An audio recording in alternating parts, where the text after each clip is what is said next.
राजनीति के बाद अब बात उस धमाके की करते हैं जिसकी खबर ने आज सुबह सुबह देश के लोगों को दहला दिया। 10 नवंबर को लाल किले के पास हुए ब्लास्ट की जांच अभी चल ही रही थी कि शुक्रवार की रात करीब 11:30 बजे श्रीनगर में एक जोरदार विस्फोट हुआ। यह धमाका नौगाम पुलिस स्टेशन के परिसर में हुआ। जम्मू कश्मीर के डीजीपी और गृह मंत्रालय ने इस धमाके को सिर्फ एक हादसा बताया है। हालांकि इस हादसे के पीछे पुलिस और सुरक्षा एजेंसियों की गंभीर लापरवाही को लेकर कई सवाल उठ रहे हैं।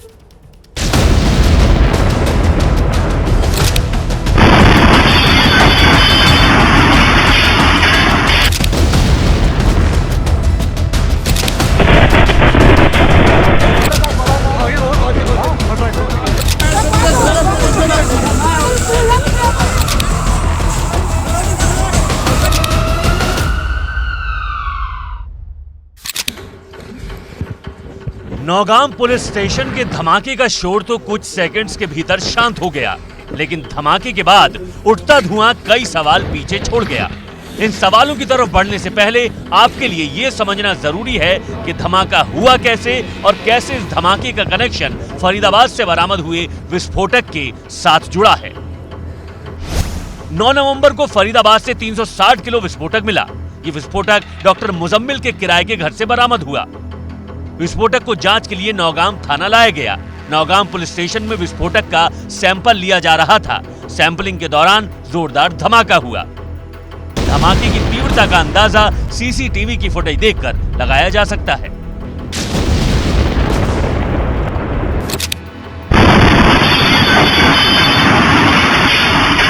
दुर्भाग्यपूर्ण घटना में 9 लोगों की मृत्यु हो गई और 27 पुलिसकर्मी, 2 राजस्व अधिकारी और 3 नागरिक घायल हुए। घायलों को तुरंत चिकित्सा उपचार के लिए भेजा गया है।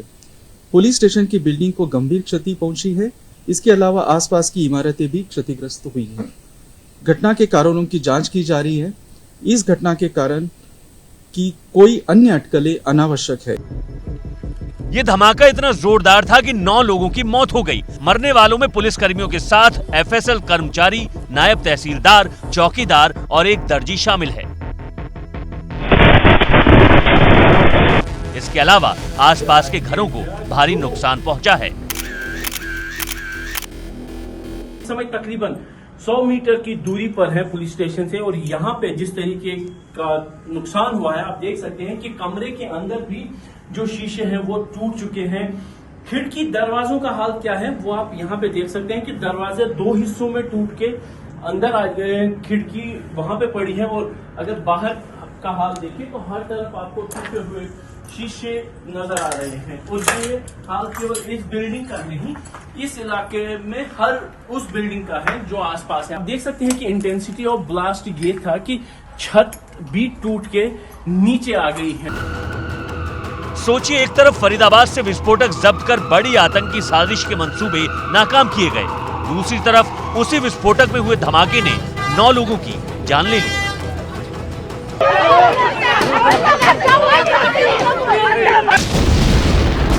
अब इस धमाके को लेकर कुछ सवाल उठ रहे हैं। बड़ा सवाल तो यही है कि इतनी रात को विस्फोटक की सैंपलिंग क्यों की जा रही थी।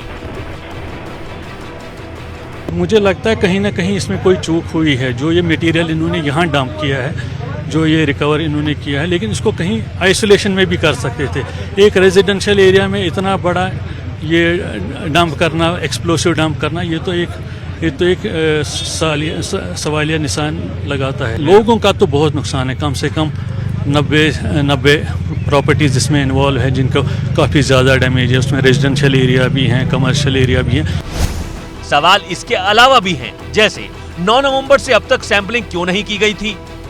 सैंपल लेने में 1 हफ्ते की देरी क्यों की गई? बिना डेटोनेटर या सर्किट के धमाका कैसे हुआ? बम एक्टिव था तो थाने में किसने और क्यों रखा? क्या विस्फोटक को किसी खुली जगह या वेयर हाउस में नहीं रखा जा सकता था? क्या ये ब्लास्ट पुलिस और सुरक्षा बलों की लापरवाही का अंजाम नहीं है? क्यों बार बार इस केस में पुलिस और सुरक्षा एजेंसियों के बीच समन्वय की कमी नजर आ रही है? Due to the unstable and sensitive nature of the recovery, the sampling process, the handling was being done with extreme caution, with utmost caution by the FSL team.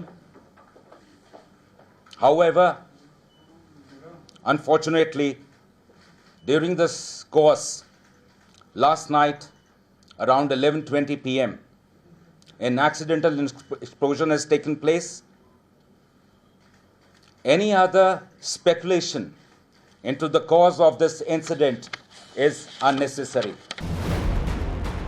Jammu Kashmir के डीजीपी नलिन प्रभात धमाके को महज हादसा बताकर लापरवाही पर पर्दा नहीं डाल सकते, क्योंकि नौगाम थाने में लापरवाही तो हुई है। वैसे इस धमाके के बाद सवाल डीजीपी नलिन प्रभात की भूमिका पर भी उठ रहे हैं, क्योंकि इससे पहले पहलगाम में पर्यटकों पर हुए आतंकी हमले में कई लोगों की जान गई। इससे और पहले की बात करें तो 3 अप्रैल 2021 को छत्तीसगढ़ के बीजापुर में जवानों को घेरकर नक्सलियों ने हमला किया। 24 जवान शहीद हो गए। उस वक्त नलिन प्रभात आईजी थे। 2019 में लोकसभा चुनाव से पहले पुलवामा अटैक हुआ, 40 जवान शहीद हुए। उस वक्त नलिन प्रभात सीआरपीएफ में वरिष्ठ पद पर थे। अब उनके डीजीपी रहते थाने के भीतर इस तरह विस्फोटक में धमाका हो गया और वो इसे हादसा बताकर अपनी जवाबदेही को छिपाने की कोशिश कर रहे हैं। ऐसे आरोप जम्मू कश्मीर के राजनीतिक दलों की तरफ से लगाए जा रहे हैं। जो इस चीज को बेहतर समझते हैं, बेहतर जानते हैं, इन एक्सप्लोसिव्स को कैसे हैंडल करना है, हमें उनसे बात करनी चाहिए थी पहले, इसके बजाय कि हम उंगलियां डालने लगे जिसके बारे में हमें कुछ पता नहीं है। उसका नतीजा आपने देख लिया। अब कब तक हम लोगों को इसका देना पड़ेगा? कब तक? कब वो दिन आएगा जब हमको भरोसा आएगा नहीं हम लोग हिंदुस्तानी हैं? कब? और हम जिम्मेवार नहीं है इस चीज के। जो जिम्मेवार है उनसे पूछे। जानकारी के मुताबिक इस धमाके में 9 लोगों की मौत के साथ करीब 27 लोग घायल हुए हैं। जम्मू कश्मीर के उपराज्यपाल मनोज सिन्हा ने घायलों से अस्पताल में मुलाकात की है। पहले दिल्ली धमाके में 13 बेगुनाहों की जान गई। अब नौगाम ब्लास्ट में 9 लोगों की जिंदगी चली गई। दिल्ली धमाके और फरीदाबाद मॉड्यूल की जांच को लेकर भी पुलिस और सुरक्षा एजेंसियों के बीच समन्वय की कमी पर सवाल उठे थे। जम्मू कश्मीर और हरियाणा पुलिस के बीच क्रेडिट वॉर की लड़ाई सामने आई थी। अब जिस तरह से विस्फोटक के साथ मिस हैंडलिंग की गई है, उससे एक बार फिर इस पूरे मामले में पुलिस और सुरक्षा एजेंसियों की लापरवाही को उजागर किया है। लापरवाही ये कि दिल्ली फरीदाबाद में इतनी बड़ी घटना हो जाने के बाद भी कोई सबक नहीं लिया गया। इतनी बड़ी मात्रा में मिले विस्फोटक की जांच के दौरान भी गंभीरता की कमी दिखी।